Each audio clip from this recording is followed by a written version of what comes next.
আমি শুরুটা করি এভাবে যে হ্যাঁ, এখানে অ্যান্টি নিউট্রিশনাল ফ্যাক্টরস এরা কারা? তাদের ডেফিনিশন আমরা কিভাবে দেব? How to define them? তারপরে তাদেরকে কোথায় পাওয়া যায়? অকারেন্সেস।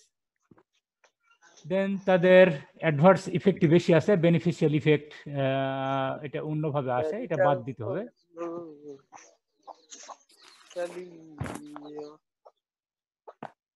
إن بطش ربك لشديد إنه هو يبدئ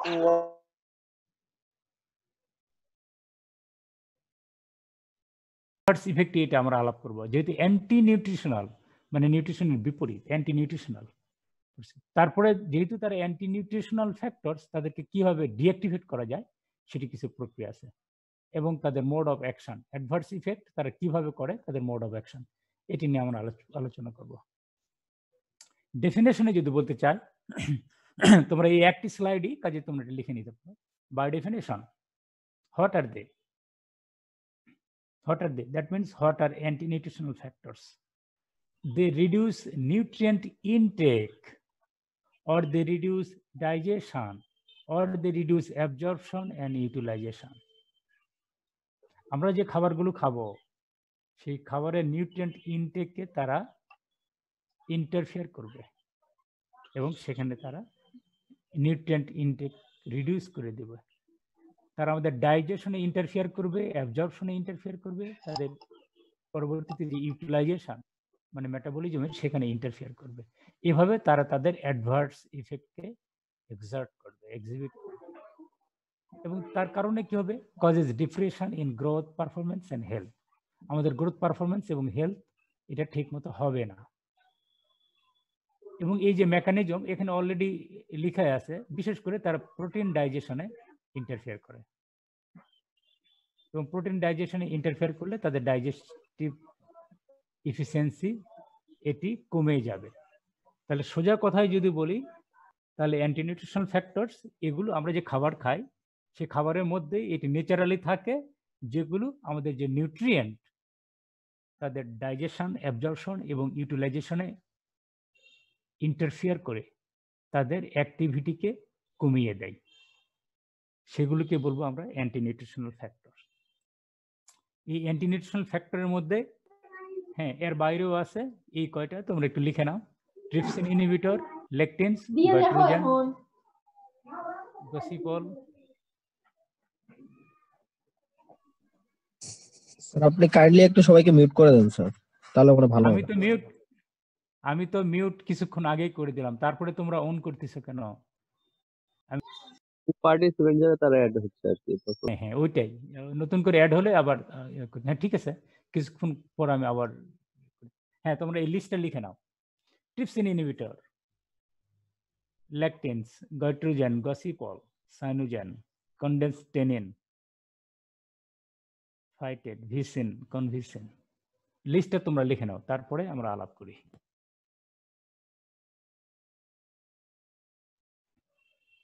তাহলে these are the anti nutritional factor or anti nutritive factor. এরা তাহলে কি করে? এরা আমাদের খাবারের মধ্যে ন্যাচারালি থাকে। আমরা যে খাবার খাই সেই খাবারের মধ্যে ন্যাচারালি এরা থাকে। এটি কিন্তু প্ল্যান্টকে তার প্রোটেক্টিভ মেজার দেয়। এগুলোর উপকারী দিক হলো, আমরা প্ল্যান্টে থাকে তো, প্ল্যান্টে এগুলো সেকেন্ডারি মেটাবোলাইট হিসাবে প্ল্যান্ট তার যে প্রোটেকশন, সেই প্রোটেকশনে এরা বিভিন্নভাবে ইউজড হয়। কিন্তু আমরা খাবারের সাথে তো এগুলো বাদ দিয়ে তো খাই না, যে ফুড আমরা ইনটেক করি সেই ফুডের সাথে এগুলো খেয়ে ফেলি। এগুলো খাওয়ার কারণে আমরা যে ফুড, যে nutrient, carbohydrate, protein, lipid, minerals যেটাই বলি না কেন, তাদের অ্যাক্টিভিটি কিছুটা এরা কমায় দেয়। কিভাবে কমায় দেয়? আমরা যে ফুড নিউট্রিয়েন্ট তাদের ডাইজেশনে ইন্টারফেয়ার করে, অ্যাবজর্পশনে ইন্টারফেয়ার করে এবং মেটাবলিজমে ইন্টারফেয়ার করে তাদের অ্যাক্টিভিটি কমায় দেয়। এই জন্যই ওরা নিউট্রিটিভ ভ্যালু আনে, কার্বোহাইড্রেট, প্রোটিন, লিপিড, মিনারেলস, কিন্তু এরা যেহেতু কমায় দেয় সেই জন্য আমরা এদেরকে বলি অ্যান্টি নিউট্রিটিভ ফ্যাক্টরস। এখন প্রথমে যদি বলি ট্রিপসিন ইনহিবিটর, ট্রিপসিন ইনহিবিটর এটা কোথায় পাওয়া যায়? এটা লেগুমসে থাকে। আমরা লেগুমস, এটা প্ল্যান্টের মধ্যে সবচেয়ে রিচ সোর্স হলো প্রোটিনের। আমরা প্রোটিনের জন্য এবং চিফ সোর্স লেগুম। লেগুমস প্রোটিনকে এটা বলা হয় পুয়ার মিট, গরিবের মাংস। এখনো বলা হয়, যদিও দাম বেড়ে গেছে। আগেও দাম কম ছিল, কিন্তু প্রপোর্শনেটলি যদি বলি 1 কেজি লেগুমসের দাম হলো তোমার 120 টাকা। কিন্তু যদি বলি একটা মাছের দাম অন এন্ড জেনারেল যদি বলি, এখানে হ্যাঁ আছে 150 টাকার মাছও আছে, পাঙ্গাস মাছ 150 টাকার আছে। আবার এই পাঙ্গাস যদি আমরা নদীর পাঙ্গাস বলি তাহলে তার দাম 1000 টাকা। যদি আয়ের মাছ বলি 1200 টাকা কেজি, 1100-1200 টাকা কেজি। যদি খাসির গোশ বলি 800 টাকা কেজি। ওই হিসাবে এখনো আমরা লেগুমসকে বলতে পারবো পুর ম্যানস মিট, গরিবের মাংস। সেই লেগুমসে যে ইনহিবিটর সেটা হলো ট্রিপসিন ইনহিবিটর। তোমাদের মনে আছে গত ক্লাসে আমি বলছিলাম কোন একটা প্রসঙ্গক্রমে যে আমরা যে খাবার খাই সেই খাবারের মধ্যে যদি ট্রিপসিন ইনহিবিটর থাকে, যদি লিগুম খাই, তাহলে সেটি ট্রিপসিনের অ্যাক্টিভিটিকে কমিয়ে দেয়। আমরা যে প্রোটিন খাবো সেই প্রোটিন ডাইজেশনের জন্য আমাদের স্টোমাকে যে সিক্রেশন হয়, কিছু প্রোটিন আছে, কিছু এনজাইম ইন নেচার, তারা প্রোটিনকে ডাইজেস্ট করে। ট্রিপসিন সেখানে, ট্রিপসিন ইনহিবিটর সেখানে ট্রিপসিনকে ইন্টারফিয়ার করে, তার অ্যাক্টিভিটি কমিয়ে দেয়। তাহলে ট্রিপসিন যদি কাজ করতে না পারে, ট্রিপসিন যে এনজাইম সেটি যদি কাজ করতে না পারে, তাহলে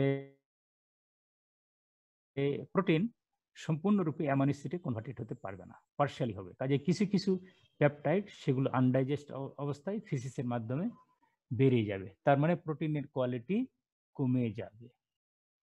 তাহলে ট্রিপসিন ইনহিবিটরকে ইনঅ্যাক্টিভ করতে হবে। সেই জন্য গত ক্লাস বা প্রথম ক্লাসে বলতেছিলাম যে ট্রিপসিন ইনহিবিটর যদি হিট দেই তাহলে ট্রিপসিন ইনহিবিটর ইনঅ্যাক্টিভেটেড হয়ে যাবে। And trypsin inhibitor itself is a protein. কাজে এটি যখন হিটে ডিনেচার্ড হয়ে যাবে তখন এটি তার ইনহিবিটরি যে অ্যাক্টিভিটি সেটি আর এক্সিবিট করতে পারবে না, বরং এটি এখন প্রোটিন, আমাদের যে এনজাইম যেটা ট্রিপসিন, সেই ট্রিপসিন এখন এই ট্রিপসিন ইনহিবিটরকে ভেঙে এখান থেকে অ্যামাইনো অ্যাসিডও রিলিজ করবে এবং সেই অ্যামাইনো অ্যাসিডও আমাদের অ্যাবজর্পশন হবে এবং পরবর্তীতে মেটাবলিজমের মাধ্যমে বডি প্রোটিন সিনথেসিসে ইউটিলাইজড হবে। তাহলে যে ট্রিপসিন আমাদের খাবারের মধ্যে থেকে অ্যান্টি নিউট্রিটিভ ফ্যাক্টরস হিসাবে অসুবিধার সৃষ্টি করতেছে, যদি আমরা এটাকে হিট ট্রিটমেন্ট দিয়ে ডিঅ্যাক্টিভেট করি তাহলে পরবর্তীতে এটিও আমাদের নিউট্রিয়েন্ট হিসাবে ইউজড হচ্ছে। জিনিসটা ক্লিয়ার? হ্যাঁ, আমার মনে হয় যে জিনিসটা তোমাদের ক্লিয়ার, এই জন্য যে গত ক্লাস আলাপ করেছি আজকে এটা আমি ব্যাখ্যা করলাম। তাহলে এইভাবে তোমাদের বলতে হবে প্রত্যেকটা জিনিস, যে এখানে ল্যাকটিনস কিভাবে ইন্টারফেয়ার করে, গয়ট্রিজন কি করে, গসিপল কি করে, সায়োজন কি করে, একইভাবে লাস্টে যদি দেখো এখানে ফাইটেট একটা ভেরি সিম্পল জিনিস। ফাইটেট এটি মিনারেলস যেমন ক্যালসিয়াম, জিঙ্ক, এই মিনারেলের সাথে ফাইটেট চিলেট ফর্ম করে সেটিকে ইনসলিবল করে, তখন মিনারেল অ্যাবজর্পশন বাধাগ্রস্ত হয়। এটি যেমন বললাম ট্রিপসিন এটি ডাইজেশনে ইন্টারফেয়ার করে, ফাইটেট এখানে অ্যাবজর্পশনে ইন্টারফেয়ার করে। এটি জিঙ্ক এবং অন্যান্য আয়নের সাথে চিলেট ফর্ম করে, মানে বাইন্ড করে চিলেট ফর্ম করে, মানে ইনসলিবল করে। জিঙ্কটা সলিবল ফর্মে থাকে, জিঙ্ক আর ফাইটেট যখন বাইন্ড করে তখন জিঙ্ক বিকাম ইনসলিবল। কাজে ইনসলিবল হলে সেটি আর অ্যাবজর্ব হতে পারে না। এভাবে ফাইটেট মিনারেল অ্যাবজর্পশনে ইন্টারফেয়ার করে। তাহলে এখানে মাত্র দুটি আমি ব্যাখ্যা করলাম তাদের বায়োকেমিস্ট্রি, এখন এখানে আরো 7টির মতো আছে। এখন তোমরা যেটি করবা, তোমরা সেকশন এর তোমরা শনিবারের মধ্যে তোমরা একটি হোমওয়ার্ক হিসেবে ল্যাকটিন এবং গয়ট্রিজন সিআর যে আছে এ সেকশনের সিআর বা কো সিআর যে থাকো, দায়িত্ব তাদের সেকশন এ থেকে এই দুটো জিনিস তোমাদের বায়োকেমিস্ট্রি অফ ল্যাকটিনস অ্যান্ড গয়ট্রিজেন এটি কিভাবে ইন্টারফেয়ার করে, এই দুটো তোমরা হোমওয়ার্কের মতো একটা পেজটাই জাস্ট লিখবে, লিখে সেখানে স্ক্রিনশট দিয়ে আমার ইমেলে মানে ওই যে সেকশন বির যে সিআর আকাশ ওকে দিলে ও ইমেলে পাস করে দিবে। স্যার সবাই মিলে একটা Section- লিখতে হবে? একটা লিখলেই হবে, সবাই মিলে একটা লিখলে তোমাদের যে গ্রুপ আছে, এখন তোমাদের 4 জনের যে গ্রুপ সেটি আকাশ মেনটেন করতেছে আমার সাথে ইমেলের মাধ্যমে, কিন্তু সেকশন এর তোমাদের যে গ্রুপ সেখানে তোমরা এই বিষয়টা নিয়ে আলাপ করবা, ল্যাকটিনস এবং গাইট্রোজেন তাদের বায়োকেমিস্ট্রি কি, জাস্ট একটা লিখবা, তোমরা আলাপ করে তোমরা ডিসকাস করবা, গ্রুপ ডিসকাশন, মানে সেকশনে একটা গ্রুপ, এই গ্রুপে তোমরা ডিসকাস করে তোমরা মোটামুটি একটা দাঁড় করাবা, দাঁড় করে ওই একটাই আকাশের মাধ্যমে বা সরাসরি আমার ইমেলে দিয়ে দেবা। সেকশন বি গসিপল এবং সাইনোজেন একইভাবে তোমরা করবা। কনডেন্সড টেনিন অ্যান্ড ফাইটোএস্ট্রোজেন এটা সেকশন সি। আর 8 তো ফাইটেট আমি বলে দিয়ে দিলাম, কাজে বাদ। ভিসিন অ্যান্ড কনভিসিন এটা সেকশন ডি। এটা হোমওয়ার্কের মতো শনিবারের মধ্যে তোমরা কেমিস্ট্রিটা আলাপ করে দেবা, বুঝতে পারছো? স্যার একটা প্রশ্ন ছিল। বলো। স্যার এই যে লিগিউম জাতীয় শস্যে স্যার ট্রিপসিন ইনহিবিটর থাকে, তো আমরা যখন গরু ছাগলকে কাঁচা ডাল খাওয়াই তো তাদের ক্ষেত্রে এই ট্রিপসিন ইনহিবিটরটা কি করে স্যার? এখানে হ্যাঁ তুমি যেটা বলছো কাঁচা খাওয়াই অবশ্যই, কিন্তু এই ইনহিবিটর ইফেক্টটা এই বড় অ্যানিমেলের ক্ষেত্রে ওই পর্যন্ত না, ওই রকম না, বুঝতে পারছো? এটা আমাদের ক্ষেত্রে যেরকম হয় এটি অ্যানিমাল টু অ্যানিমাল এটি ভেরি করবে, এটা ওইভাবে। আর ট্রিপসিন ইনহিবিটর কাঁচা আমরা কিভাবে খাওয়াই? স্যার পানিতে আগে ভেজানো হয়, ভেজানোর পরে তারপরে খাওয়ানো হয়, খেসারির ডালটা খাওয়ানো হয়। খেসারির ডাল না? কোন জি অঞ্চলে স্যার। এটি? কোন স্যার অঞ্চলে? বগুড়া, এটা ওই যে উত্তরবঙ্গে স্যার। বগুড়াতে, উত্তরবঙ্গে, তাই না? খেসারির ডাল এটা খাওয়ানো হয়। ছাগলকে না খাওয়ানো হয়। ছাগলকে খাওয়ানো না, ওখানে তেমন কোনো ইফেক্ট করে না। তুমি এই ট্রিপসিন ইনহিবিটর কথা বলছো, খেসারির ডালে তো আরো অন্যরকম জিনিস আছে, ওটা নিয়ে আর আলাপ করতেছি না, ওটা তো আরো জটিল জিনিস, সেটাও তেমন কোনো ইফেক্ট করে না। আর আরেকটা জিনিস তোমরা জেনে রাখবা যে এই যে অ্যান্টি নিউট্রিশনাল ফ্যাক্টর বা যে কোনো জিনিস, এটি তোমরা কিভাবে বলবো, এটি যেটি হার্মফুল ইফেক্ট আছে সেটি যদি অল্প পরিমাণে যদি খাওয়া হয় অনেক দিন ধরে, তাহলে সেটি আর কোনো মানে হার্ম করতে পারে না। এটি কিন্তু লক্ষ্য করবে তোমরা, বুঝতে পারছো? এটি হার্ম করে, এটি তখন আমাদের সিস্টেম এটি হ্যাবিচুয়েটেড হয়ে যায়, সিস্টেম হ্যাবিচুয়েটেড হয়ে যায়। যেমন তুমি স্যার খেসারির ডালের কথা বললা, খেসারির ডালের মধ্যে বোয়া একটা আছে যেটি প্যারালাইসিস করে, কিন্তু অল্প পরিমাণে খেলে এটার কোনো অসুবিধা নেই, অল্প পরিমাণে খেলে কোনো অসুবিধা নেই। কিন্তু যদি কোনো কিছুর মানে চিফ ইনগ্রেডিয়েন্ট, প্রধান খাদ্য এরকম যদি বলি, তাহলে তার পরিবর্তে যদি অল্টারনেটিভ ফুড হিসেবে খাওয়া হয় এবং দীর্ঘদিন ধরে খাওয়া হয়, তাহলে সেটি তার হার্মফুল ইফেক্টটা করে ফেলে। তবে এ কথা বলার পর আবার প্রশ্ন তোমরা করতে পারো, স্যার তাহলে অ্যান্টি নিউট্রিটিভ ফ্যাক্টর এই বিষয়টা আসতেছে কেন? আসতেছে যে তার নেচার এটি অ্যান্টি নিউট্রিশন ঘটানো, এই জন্য এই বিষয়টা আসতেছে।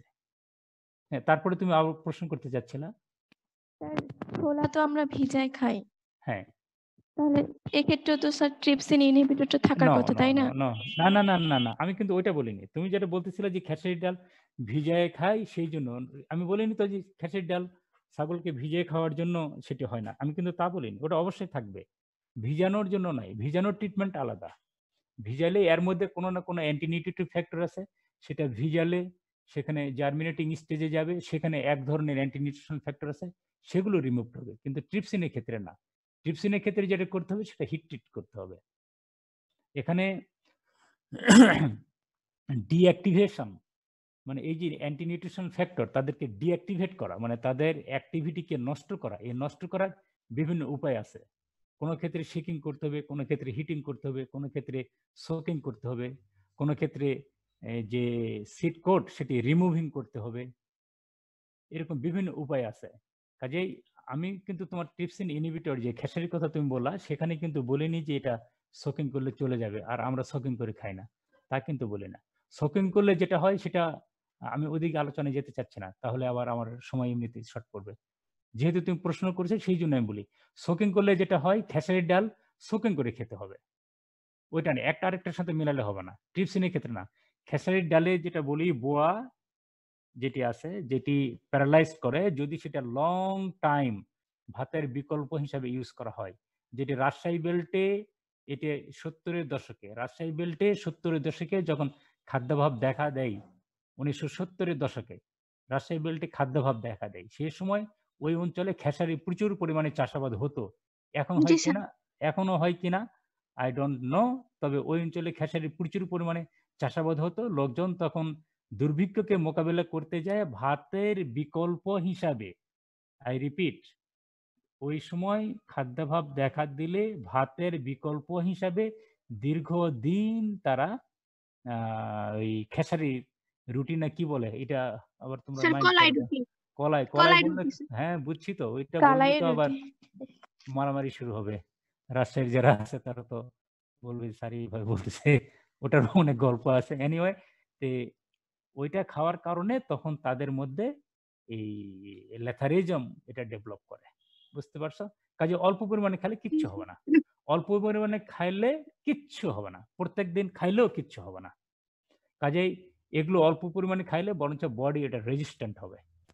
ঠিক আছে, আমি ওটা বলতে চাচ্ছিলাম না, তারপরে ওটা বলা হয়ে গেল যে ল্যাথারিজম যেটি হয় খেসারির ডালে, সেটি আলোচনার মধ্যে চলে আসলো। যেটি সেকশন ওয়াইজ ভাগ ভাগ করে দিয়েছি, তোমরা এটি দেখবে, কোনো বই হয়তো তোমরা পাবো না, কিন্তু অনলাইন ফ্যাসিলিটিস পাবা।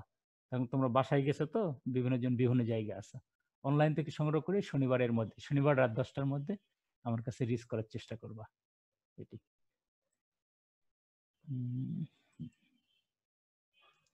না এখানে অবশ্য না তৈরি করার দরকার নাই, দরকার নাই না। হ্যাঁ, আমি তাহলে এটি আর ডিটেলস আলাপ করলাম না, আমি এখানে এটা স্টপ করলাম, anti nutritional factors.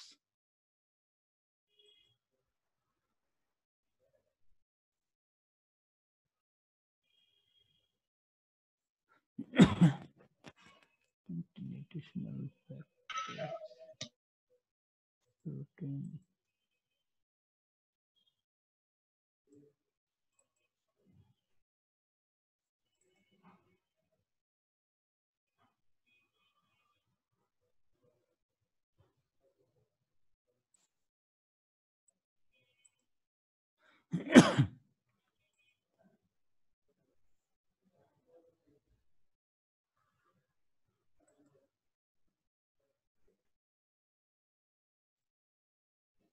Balance diet, doctor Tofazzal তোমাদের এখানে বিভিন্ন ফুড গ্রুপ পড়িয়েছে, এরকম একটা কমপ্লিট, বিভিন্ন ফুডের মধ্যে কি কি নিউট্রিয়েন্ট আছে, এবং আমরা যে খাবার খাই যে নিউট্রিয়েন্ট 6 ধরনের খাবার, তার ক্লাসিফিকেশন পড়িয়েছে। কাজে এটি রিপিট হইতেও পারে, দেখি রিপিট হয় কিনা, তোমরা রিপিট যদি হয় তাহলে তোমরা আমাকে জানাবা। Function of food, pyramids of food groups, balance meal planning for low, medium and high income people group, তারপরে কিছু এক্সারসাইজ।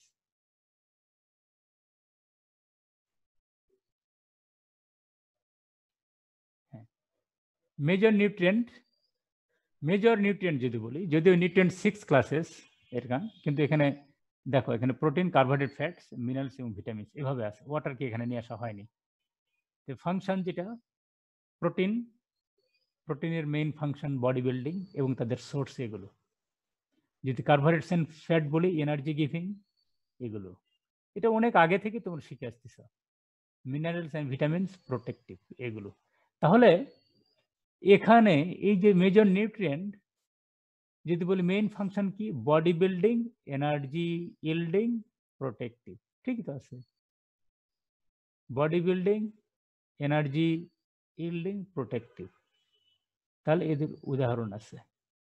তাহলে আমরা যদি কোনো খাবার খেতে চাই তাহলে এই 3 ধরনের কাজ করবে এমন ফুড আমাদের খেতে হবে, তাহলে আমাদের সেই মিলটা হবে ব্যালেন্সড মিল। তাহলে আমাদের ইউনিভার্সিটিতে যদি আমরা কোনো ক্রপ নিয়ে চিন্তা করি তাহলে আমাদের চিন্তা ভাবনাটা ওই রকমই হবে না। আমরা এখানে ক্রপ নিয়ে আলাপ করছি, তাহলে ক্রপ প্রোডাকশন এই রিলেটেড ডিপার্টমেন্ট থাকবে, ক্রপ ইমপ্রুভমেন্ট থাকবে, তারপরে ক্রপ প্রোটেকশন ডিপার্টমেন্ট থাকবে। চিন্তা করছো তোমরা কখনো? কাজেই যদি আমরা আমাদের ইউনিভার্সিটিতে এগ্রিকালচার ফ্যাকাল্টিতে যদি চিন্তা করি তাহলে 3টা ডিপার্টমেন্টই যথেষ্ট। একটা ডিপার্টমেন্টের কাজ হবে ক্রপ প্রোডাকশন, যেটা হর্টিকালচার এবং এগ্রোনমি করে থাকে। আরেকটা যদি বলি তাহলে সেটা হবে যে প্রোডাকশন হচ্ছে তার ইমপ্রুভমেন্টের দরকার আছে, তাহলে সেক্ষেত্রে genetics, plant breeding, biochemistry, biotechnology, এইসব ডিপার্টমেন্ট। আবার যদি বলি ক্রপ প্রোটেকশন ডিপার্টমেন্ট তাহলে প্ল্যান্ট প্যাথোলজি অ্যান্ড এন্টোমোলজি। কি ঠিক আছে? আদার্স বুঝতেই পারতেছ। এক্সেসরি যেমন এক্সটেনশন, এটা ডিসিমিনেশন, যে ক্রপগুলো হচ্ছে এরকম। কাজেই বিভিন্ন ডিপার্টমেন্টের ইন এ নাটশেল ফাংশন সেই রকম। এটি তোফাজ্জল তোমাদের পড়িয়েছে। আকাশ, এটি কি রিপিটেশন হচ্ছে কিনা? আমার এই আলোচনাটুকু রিপিটেশন হচ্ছে কিনা কিছু বলবা? স্যার বলো। স্যার আপনি কি শুনতে পাচ্ছেন? হ্যালো আচ্ছা, বিজি ওই হ্যাঁ ও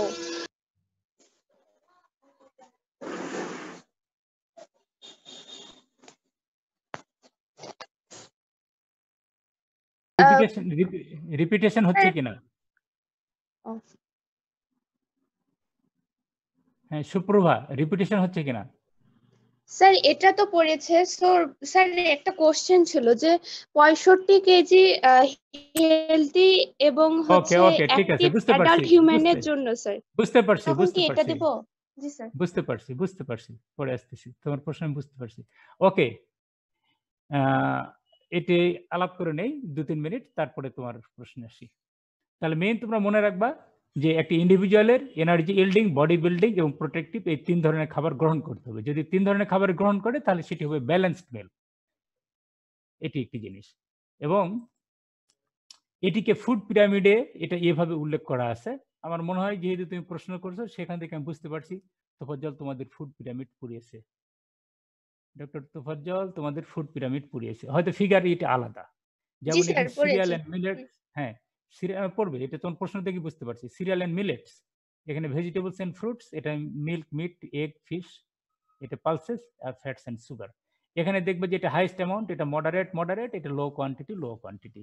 এইভাবে এখানে টেবিল স্পুন আর এখানে কাপ এই হিসাবে উল্লেখ করা আছে যে এরকম যদি আমরা মেনটেন করি তাহলে সেই মিলটা হবে একটা ব্যালেন্সড মিল যেখানে আমরা পাবো। ওকে, এবং তার যদি এটা এভাবে যদি একটা ফিগার দেখায় তাহলে দেখা যাবে যে প্রপোর্শনেটলি এটা এইভাবে একই জিনিস। এবং সেখানে কি বলা হয়েছে যে সব গ্রুপ থেকে, এখানে 5টা গ্রুপ আছে, সব গ্রুপ থেকে নিউট্রিয়েন্ট নিলে সেগুলোকে ব্যালেন্সড মিল বা ডায়েট বলে। এখানে তোমাদের 2 ধরনের যে প্রশ্ন করা হয়, এখানে অঙ্ক করতে বলা হয় যেটি তুমি বলতে চাচ্ছিলা। আরেকটি জিনিস যেটি করা হয় সেটি হলো অনেক সময় প্রশ্ন করা হয়, ভাইভাতে করা হয়, পরীক্ষার খাতাও প্রশ্ন করা হয় যে একজন লোক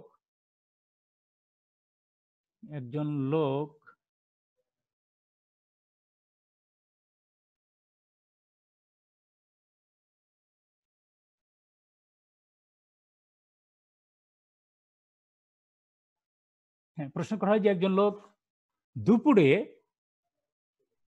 আলু ভর্তা ভাত এবং পুঁই শাক দিয়ে সে খেয়ে ফেলছে, তাহলে তার এই মিলটাকে কি একটি কমপ্লিট মিল বলা যাবে কিনা? যদি কমপ্লিট না হয় কেন বলা যাবে না? এবং এই মিলটাকে কমপ্লিট করতে গেলে একজন লোক, এই লোককে বলা হচ্ছে একজন ফার্মার বা একজন ফিশারম্যান, অথবা বলা হলো যে একজন কি বলবো বিশ্ববিদ্যালয় লেভেলের একজন অফিসার বা একজন শিক্ষক, যেটাই হোক খাইছে তো, মানে বিভিন্ন ইনকাম গ্রুপকে এখানে উল্লেখ করা হইতে পারে, ইন্ডিকেট করে যে বিশ্ববিদ্যালয় লেভেলের একজন প্রফেসর, অথবা সরকারি অফিসের একজন কর্মচারী, অথবা একজন জেলে, অথবা একজন কৃষক। এইভাবে বলে দিয়ে বলা হলো যে সে দুপুরে আলু ভর্তা ভাত পুঁই শাক দিয়ে খেয়েছে, এই মিলটা কমপ্লিট কিনা? তোমার উত্তরের সপক্ষে যুক্তি দেখাও। যদি কমপ্লিট হয় তাহলে কেন, কমপ্লিট না হলে কেন নয়, আর কমপ্লিট না হলে কেন সেটাকে কমপ্লিট করা যাবে বা ব্যালেন্স করা যাবে।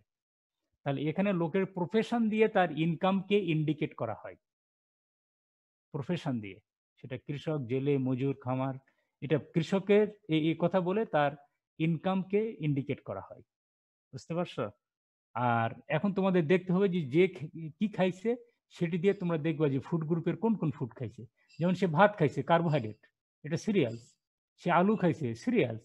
তারপরে কি, সে পুঁই শাক দিয়ে ভাত খাইছে, তার মানে পুঁই শাক কোথায় যাবে? এটা যে শাক, ফ্রুটস অ্যান্ড ভেজিটেবলস, তার মানে এই যে এখানে বাদ পড়ে গেল। এখানে হয়তো ফ্যাট, সে হ্যাঁ একটু ফ্যাট তেল দিয়ে রান্না করছে, ফ্যাট পেয়ে গেল, কিন্তু সেখানে প্রোটিন পায়নি। হ্যাঁ, প্রোটিন, মিল্ক অথবা পালস পায়নি, এই প্রোটিন পায়নি, কাজে প্রোটিনের কথা বলতে হবে যে এখানে প্রোটিন পায়নি, কাজে ফুডটা ইনকমপ্লিট। তারপরে বলতে হবে যে সে জেলে বা খামার, কাজে তার ইনকাম কম, কাজে সে প্রোটিনের জন্য সে এই পালসে আসবে অবশ্যই। সে 800 টাকা কেজির গোশ খাবে না, সে এখানে পালস খাবে, কাজে এখানে পালস দিয়ে সেটা কমপ্লিট করতে হবে। আর যদি বলা হয় যে হ্যাঁ সে তো সরকারি অফিসের বড় কর্মকর্তা, টাকার কোনো অভাব নাই, তাহলে তো সেখানে পালস দিলে সেটা দেখা যাবে যে বুদ্ধিমত্তার পরিচয় হচ্ছে না, কাজে এখানে মিট দিতে হবে।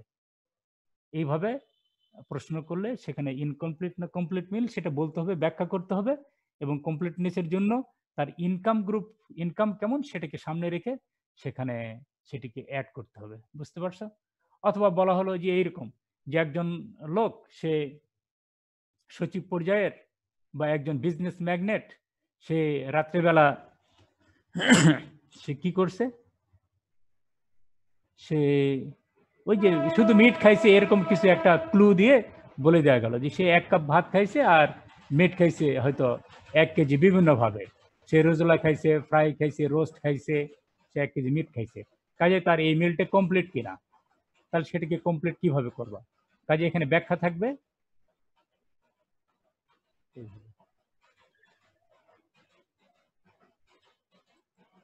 হ্যাঁ, তোমরা বুঝতে পারছো আমার প্রশ্নটা? তাহলে এই ধরনের প্রশ্ন এখান থেকে জিজ্ঞাসা করা হয়। হ্যাঁ, এখানে এই শীটটা একটু দেখে নাও, দেখে নিলে তোমরা বুঝবা যে এই শীটে এখানে বলে দেওয়া আছে যে ব্যালেন্স ডায়েটটা কি। তাহলে 3 ধরনের খাবার থেকে ডায়েটটা নিতে হবে, তাহলে সেটা ব্যালেন্স ডায়েট। এবং এই ব্যালেন্স ডায়েট যখন করতে বলা হবে তখন balance diet at high cost, at moderate cost, at low cost. এখানে দেখবা যে লিবারেল অ্যামাউন্ট মানে প্রচুর পরিমাণে কস্টলি ফুড থাকবে, হাই কস্টে, কিন্তু টাকা পয়সার কোনো চিন্তা করবে না। মডারেট কস্ট মানে সে একটু হিসাব নিকাশ করে খরচ করবে, কাজে এখানে moderate amount of costly food থাকবে। আর যেটা লো কস্ট সেখানে দেখবে যে স্মল অ্যামাউন্ট কস্টলি ফুড থাকবে, অথবা এখানে নীল থাকবে কস্টলি ফুড। এইভাবে ব্যালেন্স ডায়েট তৈরি করতে হবে। স্যার এক্ষেত্রে স্যার এজ ওয়াইজ ম্যাথটা কিভাবে ক্যালকুলেশন করব? ওটা তো জটিল, এটা আমি আসি, ওটা জটিল কেস, এটা তোমাদেরকে এ ধরনের প্রশ্ন আর যাই হোক আমি হয়তো বলবো না, এটা কেসটা জটিল, এটা পরের স্লাইডে এটা বোঝা যাবে। আমার স্লাইড আছে, আমি ব্যাখ্যা করলে বুঝতে পারবে কেসটা জটিল এবং হিসাব করতে অনেক সময় লাগবে। এটি আমার মনে হয় না তোমাদের এটি পরীক্ষায় দেওয়া উচিত হবে, এটি ক্যালকুলেশন করতে অনেক সময় লাগবে। আমি ওটা দেখাচ্ছি পরের স্লাইডে। স্যার একটা কোশ্চেন ছিল। বলো প্লিজ বলো। স্যার একটু অফ টপিক, মানে স্যার সাধারণত বয়স্ক লোকেরা দেখা যায় যে ডিম খাওয়ার সময় কুসুমটা খায় না, শুধু সাদা অংশটা খায়। আসলে নিউট্রিশনাল আসপেক্টে এই না খাওয়ার পিছনে মানে কারণটা কি, মানে এটা কি ঠিক নাকি ভুল? আচ্ছা ঠিক আছে, আমি তোমাকে বলে দিচ্ছি উত্তরটা। স্যার আরেকটা কোশ্চেন ছিল।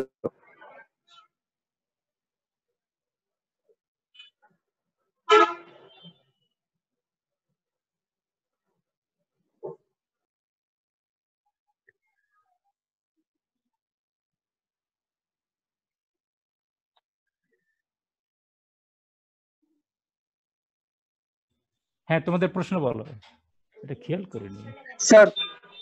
হ্যাঁ হ্যালো। আচ্ছা ঠিক, হ্যাঁ বলো বলো বলো, শুনতে পাচ্ছি। স্যার অনেক সময় বলে যে মানে ডিম সিদ্ধ করে খাইলে মানে সাদা অংশ 2-3টাও খাওয়া যাবে, কিন্তু কুসুম একটার বেশি খাওয়া যাবে না, মানে এটা কি জন্য?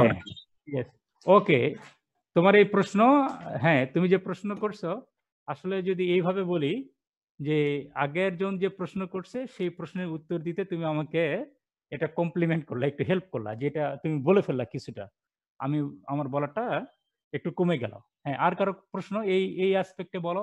খুব সুন্দর প্রশ্ন তোমরা করেছো, বলো।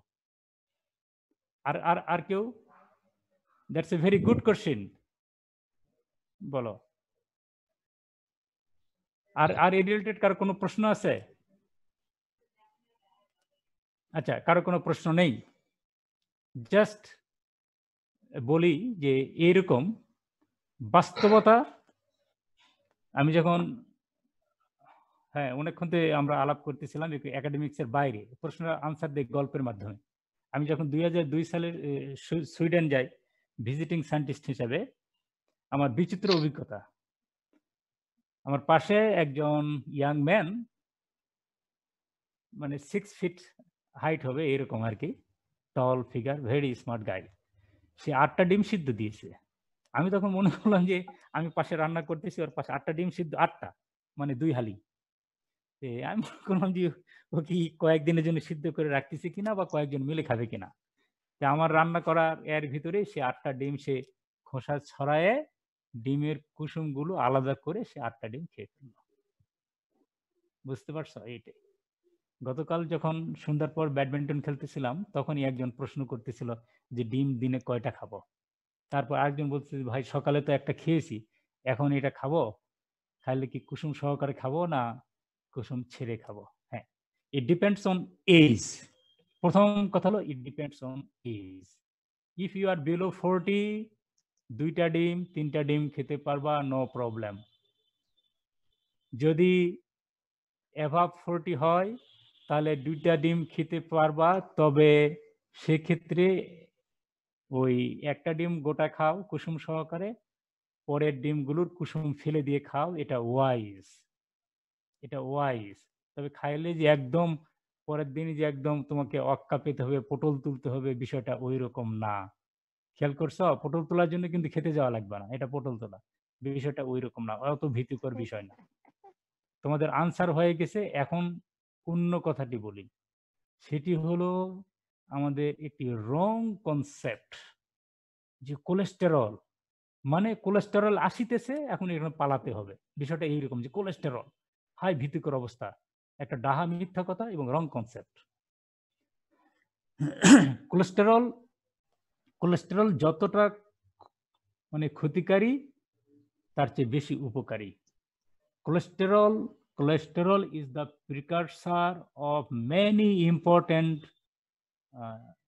কি বলবো molecules required in our daily life. আমাদের দৈনন্দিন জীবনে প্রয়োজন হয় আমাদের কার্যের জন্য এমন অনেক গুরুত্বপূর্ণ মলিকুলের প্রিকারসার হলো কোলেস্টেরল। আজকে যদি বলি কোলেস্টেরল, তোমাদের যদি সূর্যের আলোতে কোন ভিটামিন আছে, তোমরা বলবা যে ভিটামিন ডি। আর আমি তখন বলবো যে তোমরা তো 1 লাখ খাও। আচ্ছা, বুঝতে পারছো না?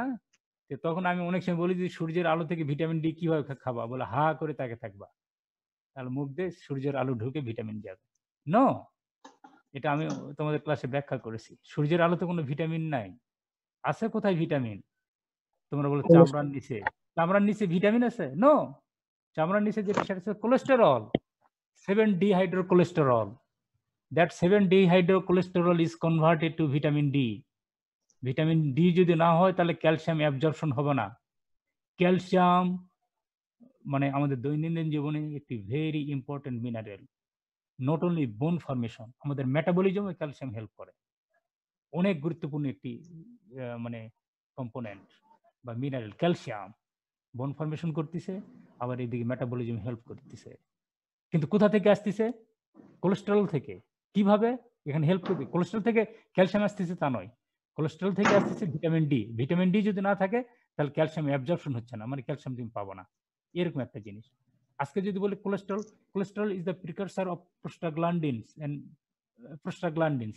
প্রোস্টাগ্ল্যান্ডিনস থেকে বুঝতেই পারতেছ এখানে প্রোস্টেট গ্ল্যান্ড মানে রিলেটেড টু সেক্স, কাজে ওখানে আবার বিশদ আলাপ আছে। কাজে ওই জন্য আমি বয়সের একটা কথা বলছি যে ইফ ইউ আর বিলো 40, 2টা সিদ্ধ ডিম একদম সম্পূর্ণ খেয়ে ফেলবা, নো প্রবলেম ইনশাল্লাহ। তিনটাতে যাওয়ার দরকার নাই। আর ওদিকে বেশি গেলে তখন তো ডিমের কুসুমটা বাদ দেবে। আর অ্যাবাভ 40 হলে যেমন অন্যান্য কাজকর্ম একটু কমে যায়, সেক্ষেত্রে একটা পুরা ডিম খাবা, আর অন্য ডিমের ক্ষেত্রে শুধুমাত্র কুসুমটা বাদে খাবা। এই প্রসঙ্গে আরো একটি কথা বলি, ডিমের কুসুম যদি না খাও কোলেস্টেরল তোমাকে খেতে হবে। কোলেস্টেরল যদি না খাও তাহলে এই যে বডির ইম্পর্টেন্ট ফাংশন, এই ফাংশনের জন্য তোমার বডিতে কোলেস্টেরল দরকার।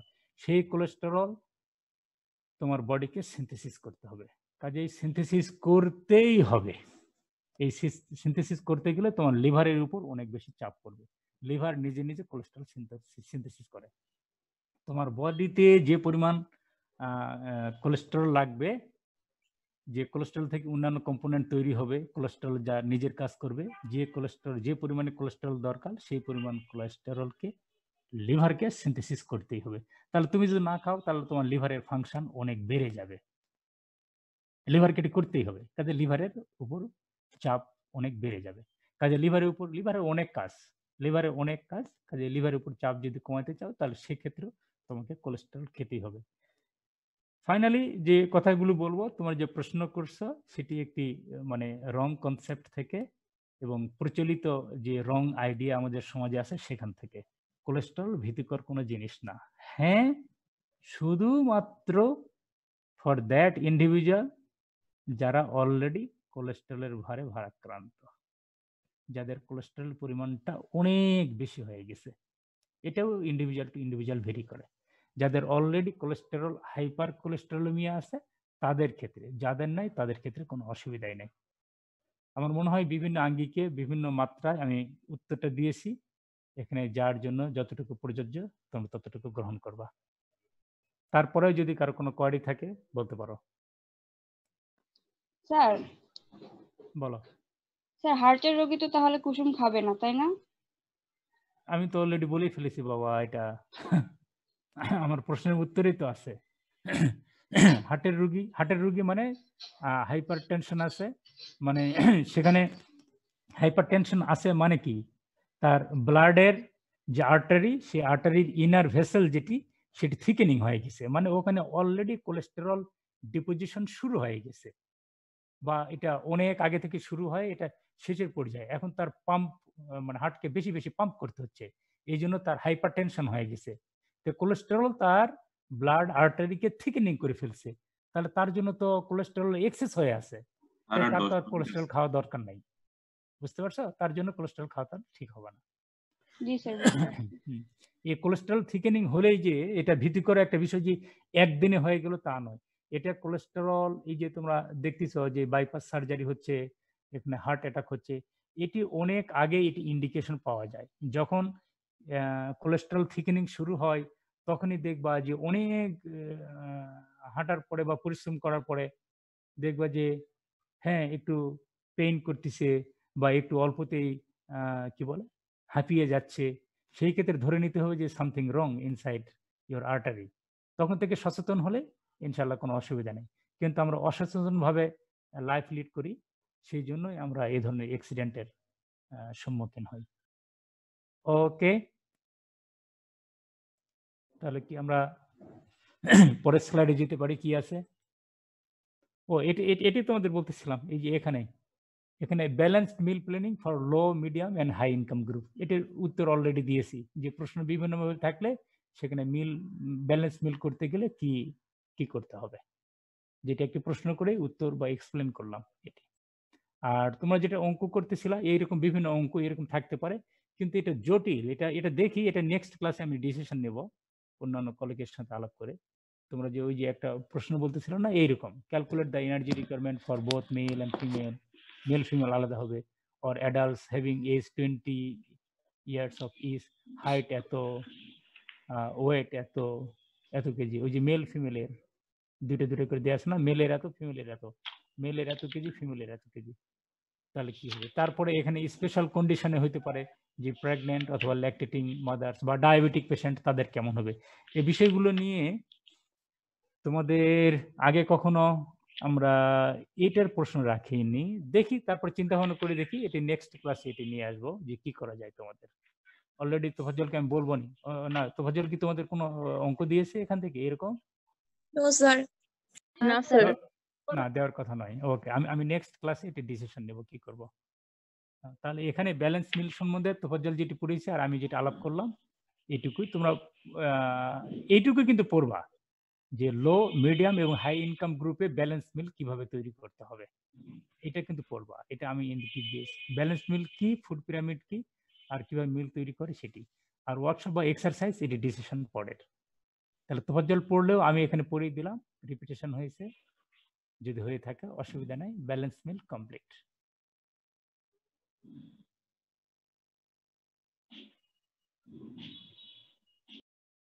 হ্যাঁ, আর কয়েক মিনিট সময় আছে।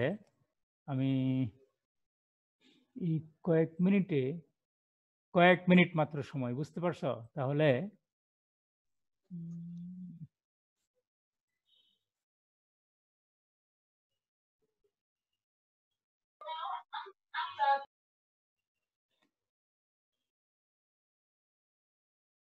আমি জাস্ট কয়েকটা স্লাইড দেখাই, স্লাইড শেয়ার করি, তোমরা ধারণা নিবা। নেক্সট ক্লাসে আমরা ইনশাল্লাহ এটি কমপ্লিট করার চেষ্টা করব।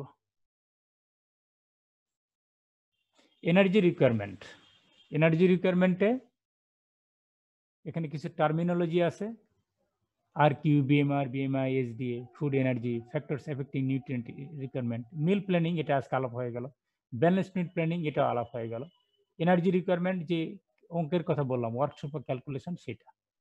তাহলে এখানে এইটুকু আলাপ হয়ে গেছে, এইটুকু। R Q, BMR, BMI and SD, food energy, factors affecting nutrient requirement.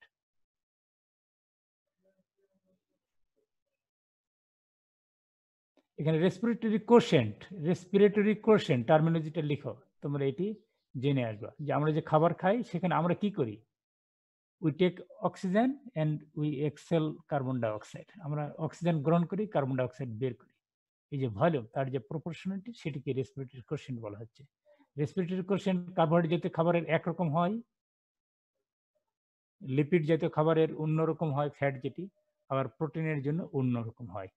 তাহলে রেসপিরেটরি কোশেন্টের ইমপ্লিকেশনটা কি, যে রেসপিরেটরি কোশেন্ট দিয়ে আমরা কি বুঝবো, এটি একটি জিনিস। তারপরে বিএমআই,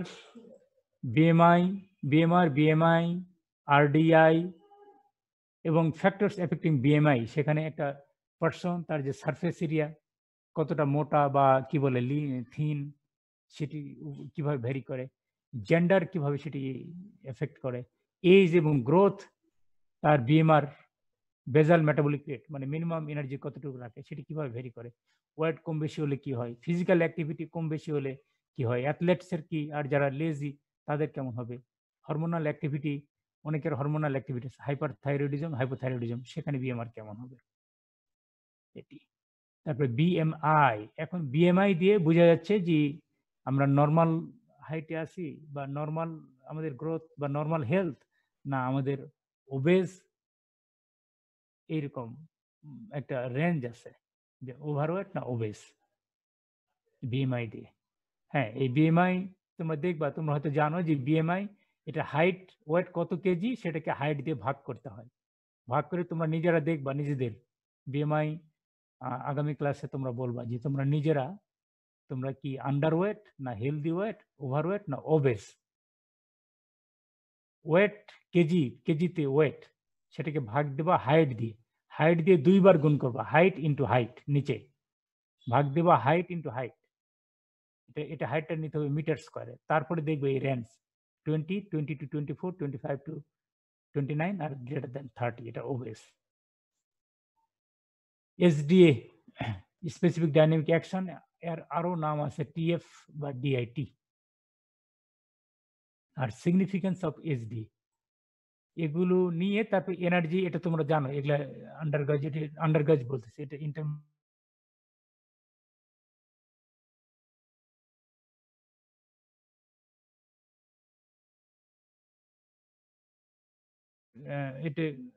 এটি টাইপ অফ পারসন, তারা কেমন, ভেরি লাইট অ্যাক্টিভিটি করতেছে, লাইট অ্যাক্টিভিটি, মডারেট অ্যাক্টিভিটি আর হেভি অ্যাক্টিভিটিস। এই যে 4টা ক্লাস করলে মেলের ক্ষেত্রে এবং ফিমেলের ক্ষেত্রে ভেরিয়েশন হয়, পার আওয়ারে পার কেজি বডিতে কত খরচ হয়, ভেরি লাইট যখন হবে 1.5 1.3 লাইট। আমার মনে হয় যে স্লাইডটা আমি তোমাদেরকে দিয়ে দিব কালকের মধ্যেই, আকাশকে দিয়ে দেব কালকের মধ্যেই, ও শেয়ার করবে, তাহলে এটা তোমাদের জন্য তোমাদের কাছে থাকলে সুবিধা হবে, তোমরা বুঝতে পারবে যে মেল ফিমেলে কিভাবে এটা ভেরিয়েশন করতেছে অ্যাক্টিভিটিজ এর ধরন অনুযায়ী। হ্যাঁ, তারপরে যে এনার্জি ক্যালকুলেশন, এটা এইভাবে করা যাবে। হ্যাঁ এই স্লাইডটি আমি তোমাদেরকে শেয়ার করব, এটি দেখলে তোমরা বুঝতে পারবা।